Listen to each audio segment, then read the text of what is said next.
الحمدللہ رب العالمین والصلاة والسلام علی سید المرسلین اما بعد فاعوذ باللہ من الشیطان الرجیم بسم اللہ الرحمن الرحیم قال اللہ تبارک و تعالی عز وجل فی الکلام المجید والفرقان الحمید ایاک نعبد و ایاک نستعین قال اللہ تبارک و تعالی عز وجل فی شان حبیبہ الکریم الامین ان اللہ و ملائکتہ یصلون علی النبی یا ایہا الذین آمنوا صلوا علیہ وسلموا تسلیما اللہم صل علی سیدنا و مولانا محمد معدن الجود والکرم وآلہ وبارک وسلم صلاۃ و سلاما علیک یا سیدی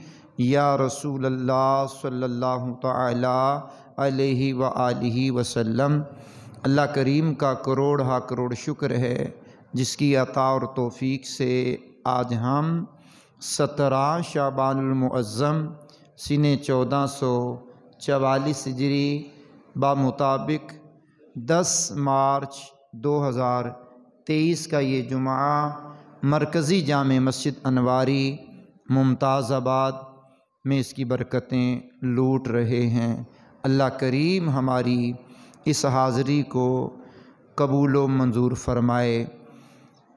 پچھلے 5 جمعے ہم نے سورۃ الفاتحہ کی 3 آیات پر کلام کیا ہے۔ الحمدللہ رب العالمین الرحمن الرحیم مالک یوم الدین پر، اور آج سورۃ الفاتحہ کا 6واں پارٹ ہے کہ جو ہم کلام کریں گے ایاک نعبد و ایاک نستعین پر۔ سماعت کیجئے گا۔ اللہ کریم کا یہ ارشاد ہے کہ میرے بندو تم یوں عرض کرو میری بارگاہ میں کہ ہم تیری ہی عبادت کرتے ہیں اور تجھ ہی سے مدد چاہتے ہیں۔ تفسیر میں لکھا ہے بزرگان دین نے، فرمایا سورہ فاتحہ سر قرآن ہے۔ سر کا مطلب ہوتا ہے راز، قرآن کا راز ہے سورہ فاتحہ۔ اور یہ جو آیت کریمہ ہے ایاک نعبد و ایاک نستعین، یہ سورہ فاتحہ کا سر ہے، یعنی سورہ فاتحہ کا راز ہے۔ کیا بات ہے! اب آئیے سنیے، ہمارے لیے یہ فخر کی بات ہے کہ ہم اس بلند و بالا بارگاہ میں حاضر ہیں۔ ہم خاکی مٹی کے بنے ہوئے نکمے انسان اس بلند و بالا بارگاہ میں آ کر کہہ رہے ہیں مالک ایاک نعبد و ایاک نستعین، مالک ہم تیری ہی عبادت کرتے ہیں اور تجھ ہی سے مدد چاہتے ہیں۔ سبحان اللہ الکریم۔ بہت ولی کامل گزرے، بہت بڑے، نام ہے ذوالنون مصری رحمت اللہ تعالی علیہ۔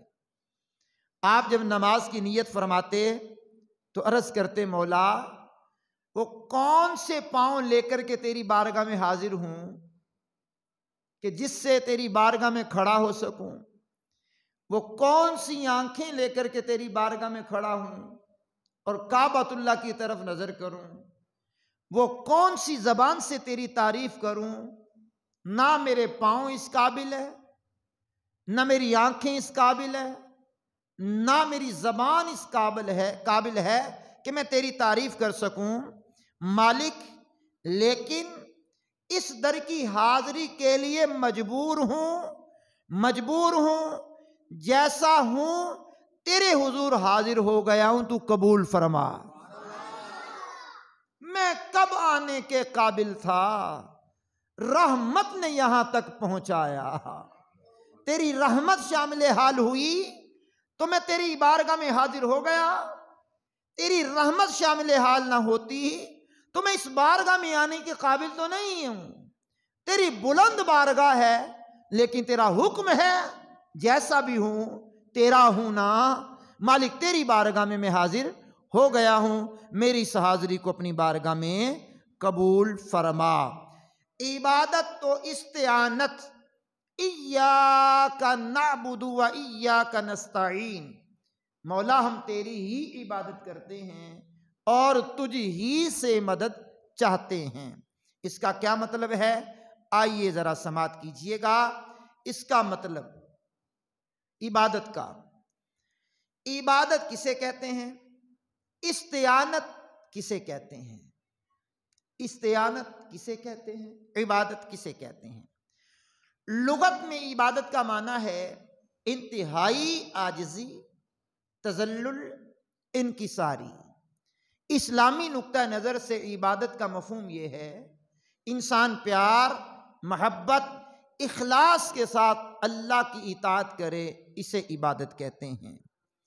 اور عبادت وہ کام ہے جو کام شرعاً ٹھیک بھی ہو اور اس میں نیت بھی کرنا درست ہو تو وہ کام عبادت بن جاتا ہے۔ اگر کام ٹھیک ہے، نیت ٹھیک نہیں ہے تو پھر وہ عبادت نہیں بنتا۔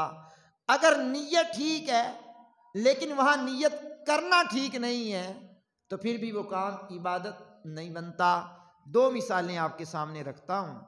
آپ اور میں مسجد میں آئے، وضو کیا، اللہ کی بارگاہ میں آ کر کے کھڑے ہوئے، تکبیر تحریمہ کے لیے ہاتھ اٹھائے، کانوں کی لو تک لے گئے، ناف کے نیچے باندھ لیا، تنہا نماز پڑھی تو سورہ فاتحہ پڑھی، سورہ اخلاص پڑھی، پھر جناب والا تسبیح پڑھ کر رکوع میں گئے، قومے میں کھڑے ہو گئے، پھر سجدے میں گئے، جلسے میں آ گئے، پھر دوسرا سجدہ کیا، تسبیحات پڑھی، دوسری رکعت مکمل کی، اتحیات پڑھا، سلام پھیرا، سارا کچھ کیا، ٹھیک ہے، کام ٹھیک ہے، لیکن نیت نہیں کی، نماز ہو جائے گی؟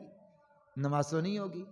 اسی عالم میں روزہ رکھا آپ نے، روزہ رکھنے کی نیت نہیں تھی، ساری میں اٹھے، کھانا کھایا، سارا دن نہ کچھ کھایا نہ پیا، سورہ غروب ہو گیا اور آپ نے جیسے غروب ہوا، اعلان ہوا روزے دار اور روزہ افطار کر لو، آپ نے کھانا پینا کھا لیا لیکن روزہ رکھنے کی نیت نہیں تھی تو روزہ نہیں ہوگا، نماز نہیں ہوگی۔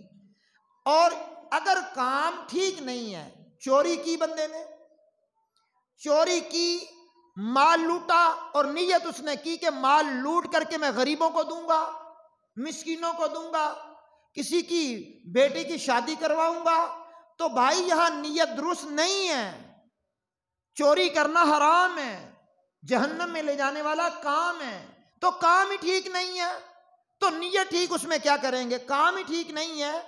تو عبادت کا مفہوم خلاصہ کیا بنا کہ لغت میں عبادت کا معنی انتہائی عاجزی، تذلل، انکساری۔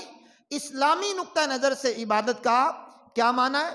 اللہ کی رضا پانے کے لیے کوئی کام کیا جائے اور اس میں نیت بھی درست ہو، کام بھی درست ہو، نیت بھی درست ہو۔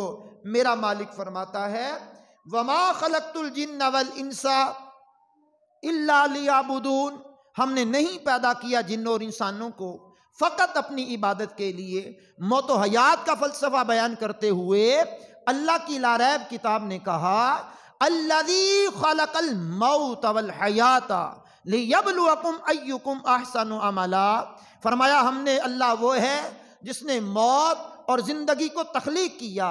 کیوں تخلیق کیا؟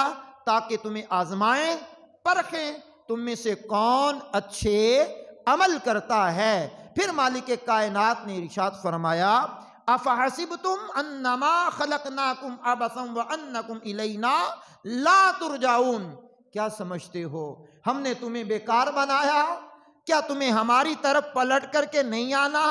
اور پلٹ کر جانے کے بارے میں ارشاد فرمایا یا ایھا الانسان انک کادح الی ربک کدحا فملاقیہ، اے آدمی، اے انسان، تجھے ضرور اپنے رب کی طرف دوڑنا، پھر اس سے ملنا ہے۔ کہیں ملنے کے انداز کو قرآن نے بیان کیا یا ایھا الانسان ما غرک بربک الکریم، اے آدمی، اے انسان، تو بتا تجھے کون سی ایسی چیز ہے جس نے تیرے کریم رب سے غافل کر دیا؟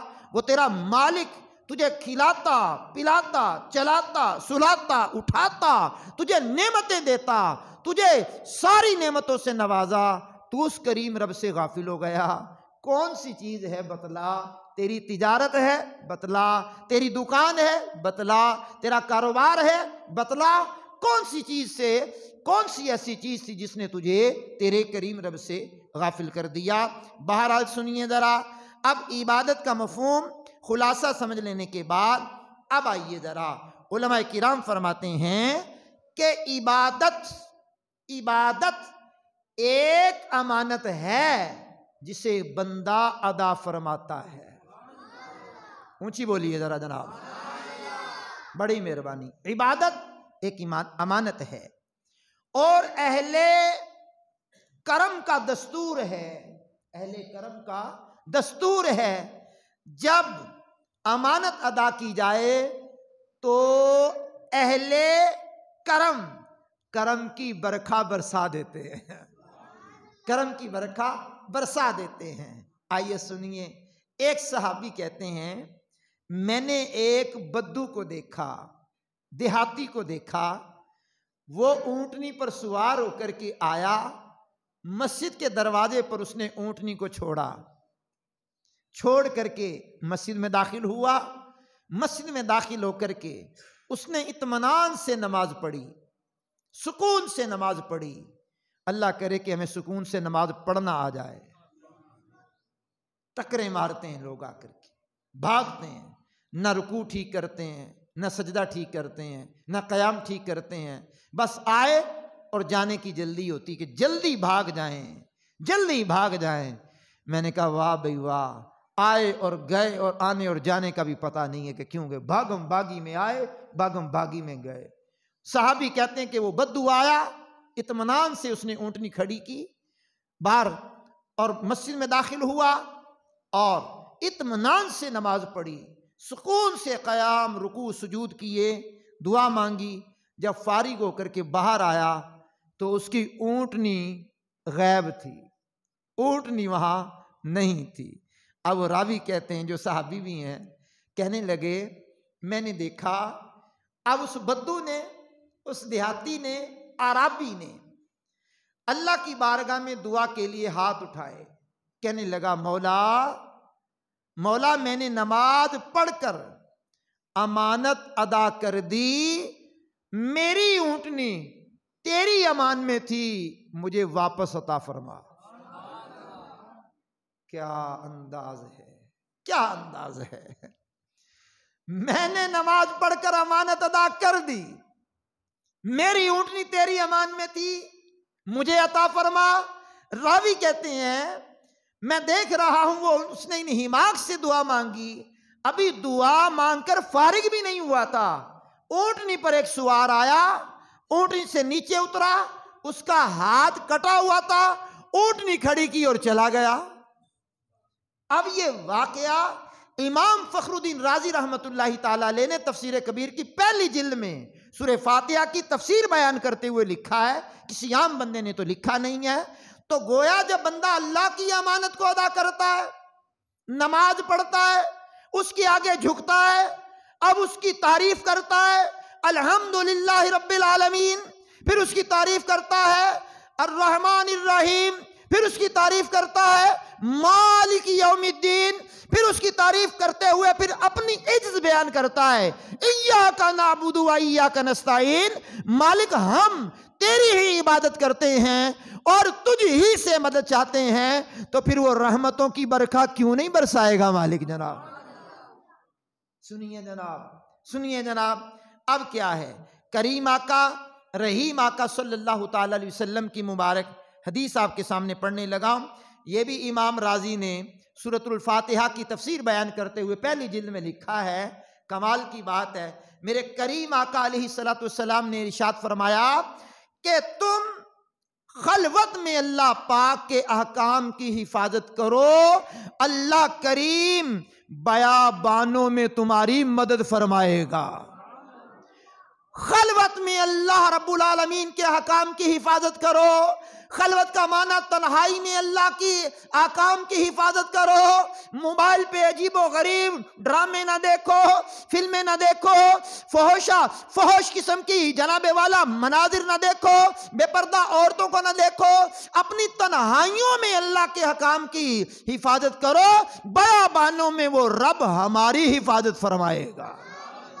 تو یہاں تنہائیاں بھی پاک نہ رہی, یہاں مجلسیں بھی پاک نہ رہی, یہاں بیٹھ کے بھی پاک نہ رہی, یہاں صحبتیں کمپنیاں بھی پاک نہ رہی. کدھر جائیں جناب؟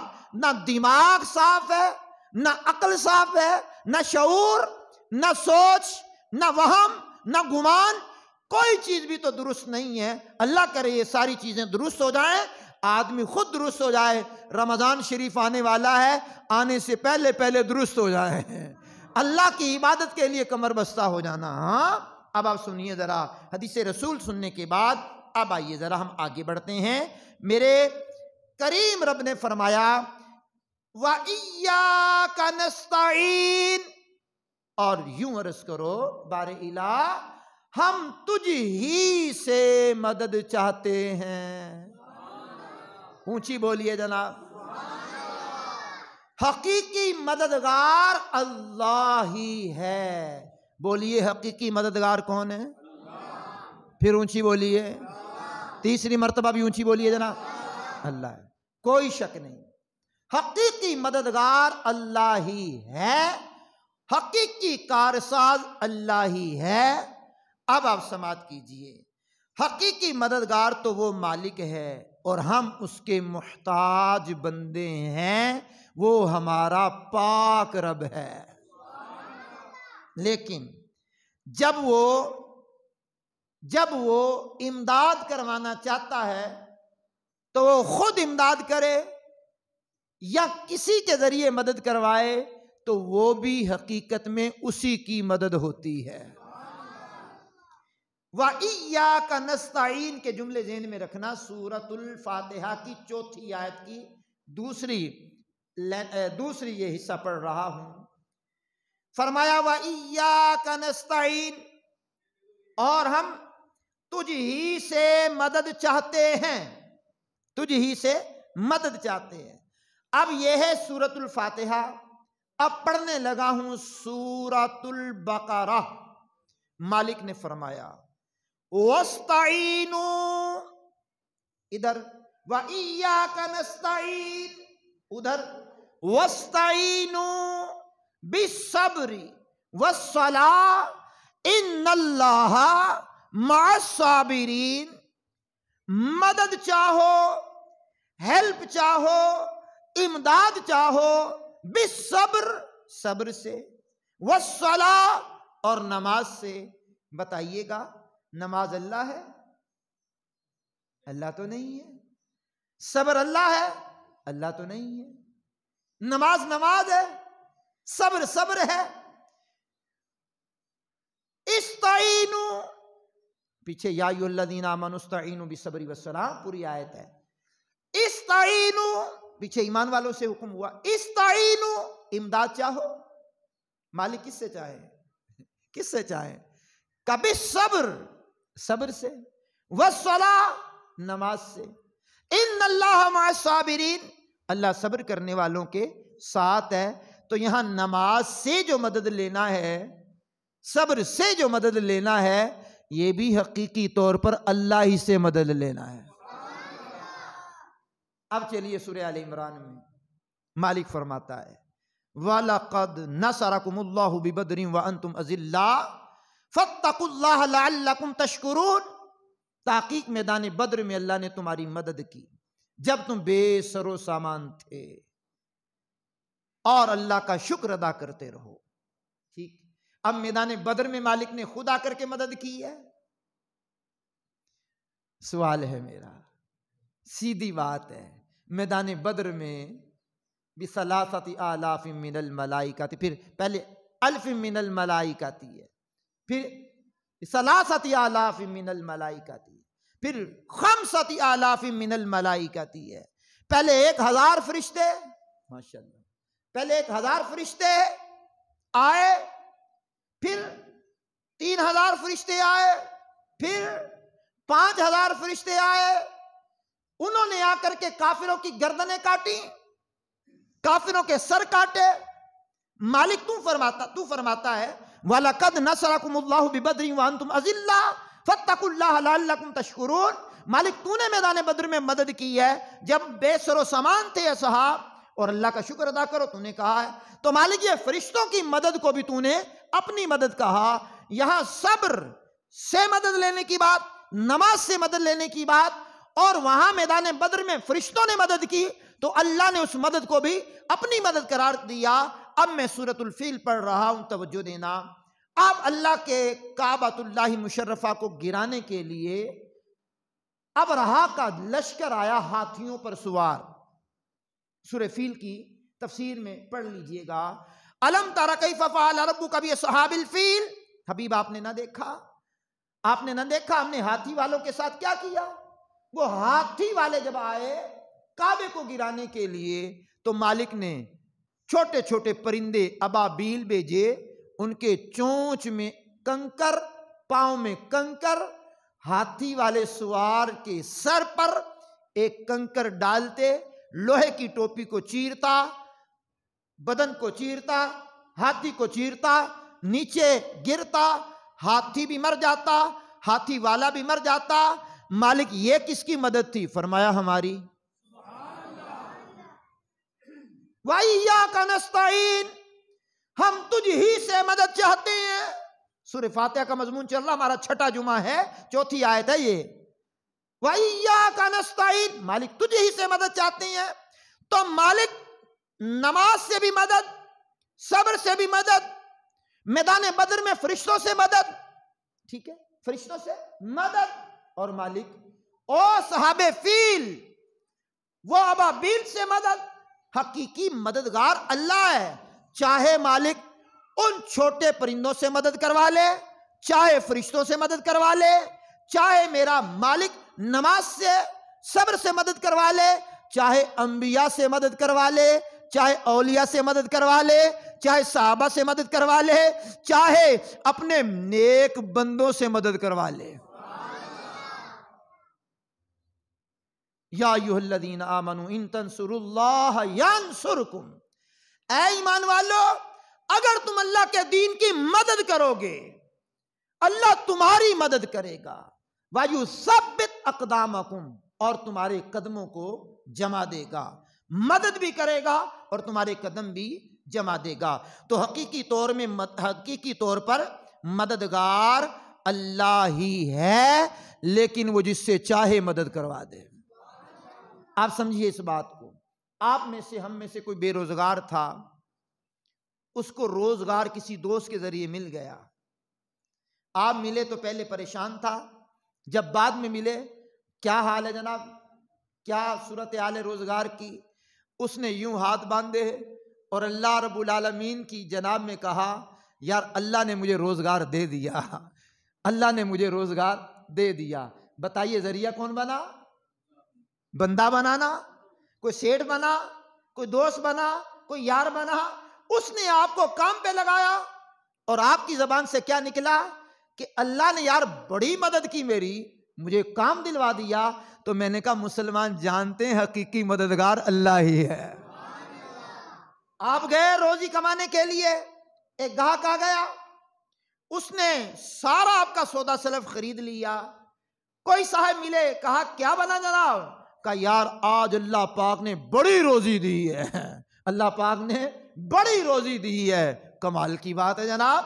اور بندہ تمہیں دے کے گیا پیسے، سامان تم نے بندے کو دیا، لیا اس بندے نے، پیسے اس بندے نے دیے، اور مسلمان کس طرح کہنے لگا مالک تیرا بڑا کرم ہوا، آج بڑی تو نے روزی دی ہے۔ میں نے کہا واقعی وہ جانتا حقیقی روزی دینے والا وہی ہے، حقیقی روزی دینے والا وہی ہے۔ واللہ خیر الرازقین، یہ ریڑیوں پر بھی لکھا ہوتا ہے، دکانوں پر بھی لکھا ہوتا ہے کہ بے شک اللہ بہترین رزق دینے والا ہے۔ تو بھائی جان ریڑی پر کیوں گئے؟ کا ہیلا تو کرنا پڑتا ہے نا، وسیلہ رب بناتا ہے۔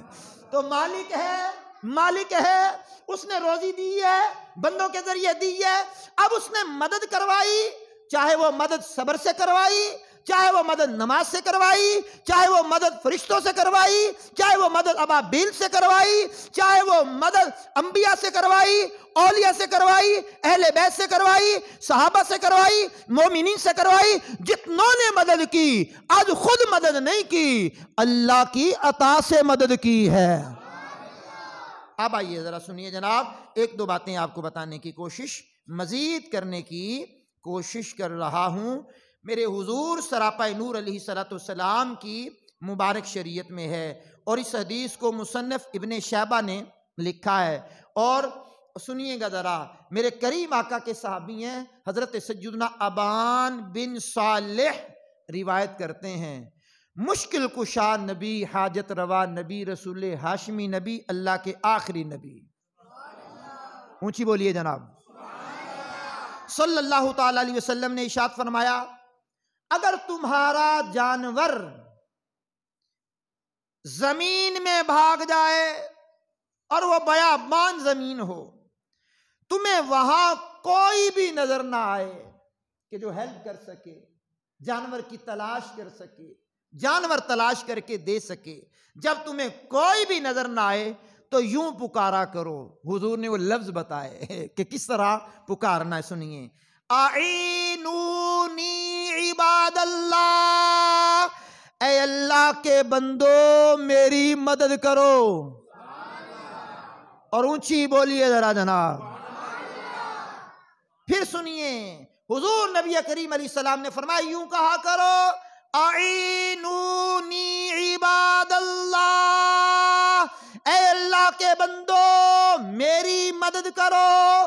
جنگل بیابان ہے، بندے کا نام و نشان نہیں ہے، کہا جا رہا یوں کہو، اے اللہ کے بندو میری مدد کرو، تو میری مدد کرو، بے شک اس پکارنے والے کی، حضور نے فرمایا بے شک اس پکارنے والے کی مدد کی جائے گی۔ تو بھائی اگر بندوں سے مدد مانگنا ناجائز ہوتا تو حضور یہ دعا کیوں تعلیم فرماتے، حضور یہ نسخہ کیوں ارشاد فرماتے؟ مت پڑو اس جھگڑے کے اندر، اولیاء، کاملین، صالحین، صحابہ، اہل بیت، انبیاء اور تاجدار انبیاء صلی اللہ تعالی علیہ وسلم سے مدد طلب کرنا، حقیقت میں اللہ ہی ان کو عطا فرماتا ہے، وہی آگے مدد کر سکتے ہیں، کوئی آج خود کسی کی مدد نہیں کر سکتا، اللہ چاہے تو جس سے مرضی مدد کروا لے۔ یہ ہمارا نظریہ ہے۔ رمضان المبارکہ کی آمد ہونے والی ہے، اور عبادت پر کمر بستہ ہو جائیے، اللہ کی عبادت کی طرف توجہ کر لیجئے، ابھی سے تیاری فرما لیجئے۔ یہ جو میں نے آیت کریمہ پڑھی ہے سورۃ الفاتحہ کی آیت نمبر 4، ایاک نعبد و ایاک نستعین، اس سے حاصل ہونے والی ایک دو باتیں سماعت کر لیجئے۔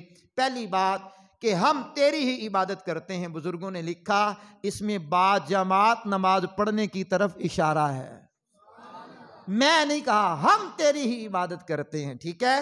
تو با جماعت نماز پڑھنے کی طرف توجہ کرنی ہے، ہم تیری ہی عبادت کرتے ہیں۔ فرمایا یہاں عبادت میں ریاکاری بھی نہیں ہونی چاہیے، کہ کسی کو دکھانے کے لیے بھی نہیں نماز پڑھنی، کسی کو دکھانے کے لیے ریاکاری بھی نہیں کرنی، اللہ کی عبادت کرنی ہے تو عبادت میں کسی کو شریک نہیں کرنا۔ تو مالک کائنات توفیق دے۔